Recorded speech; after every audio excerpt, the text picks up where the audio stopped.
चतुर बीरबल में आज की कहानी है बेगम और बीरबल। सभी को ज्ञात है कि बीरबल अकबर के प्रिय थे। इसी कारण कई दरबारी उनसे ईर्ष्या करते थे। वे हमेशा बीरबल के खिलाफ अकबर का दिमाग भरते रहते। एक बार दरबारियों ने सोचा वे बीरबल को मंत्री पद से हटाकर बादशाह के साले हुसैन खान को मंत्री बना देंगे।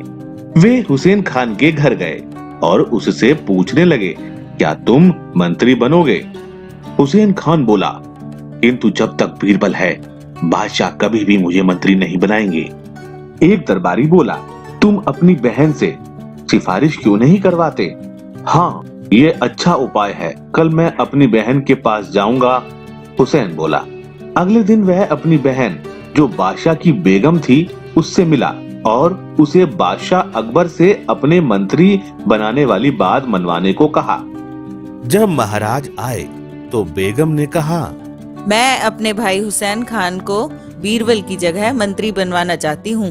महाराज को बेगम की इस अजीब सी मांग पर बड़ा आश्चर्य हुआ। उन्होंने कहा, मैं ऐसा कैसे कर सकता हूँ? इतना बड़ा राज्य चलाने के लिए मुझे किसी चतुर व कुशल व्यक्ति की आवश्यकता होती है और बीरबल से अधिक होनहार कोई नहीं। और फिर बिना किसी ठोस कारण के मैं बीरबल को कैसे हटा सकता हूँ?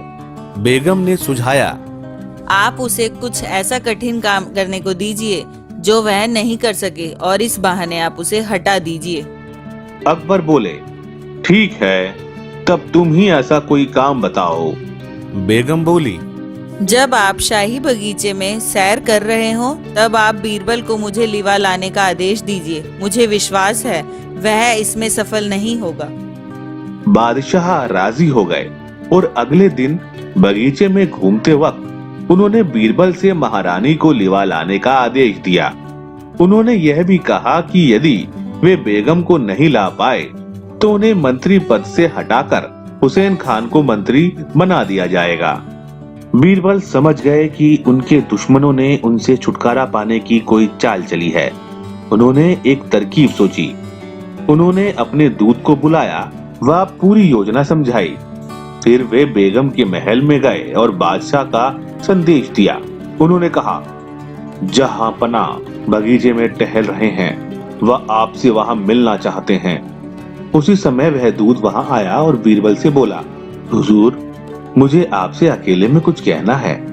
बीरबल बेगम से माफी मांगते हुए एक और जाकर दूत की बात सुनने लगे। बेगम को भी बड़ी उत्सुकता हुई। वह उनकी बात सुनने की कोशिश करने लगी, पर उनके कान में जो वाक्य पड़ा वह था, वह बहुत खूबसूरत है। बीरबल तुरंत बेगम के पास पहुंचकर बोले, सारी परिस्थिति बदल गई है, वह अब आपको आने की कोई आवश्यकता नहीं।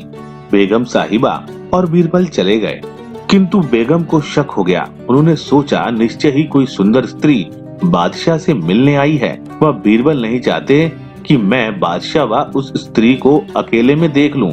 वे दौड़ती हुई बगीचे में पहुंची, पर आश्चर्य, वहां तो अकबर अकेले थे। अकबर बोले, तो बेगम आप आ ही गईं। आपने तो वादा किया था कि नहीं आएंगी। बेगम ने वह सब बताया जो बीरबल ने कहा था। बीरबल के इतना सा कहने से कि परिस्थिति बदल गई है, तुम यहाँ दौड़ी चली आई। अकबर बोले। बेगम ने मन में सोचा, मैं आपको कैसे बताऊं, मुझे दूसरी सुंदर स्त्री का भय यहाँ खींच लाया। तभी वहाँ बीरबल आ गए। उन्हें देखकर अकबर बोले, बीरबल, हमेशा की तरह आज भी तुम जीत गए।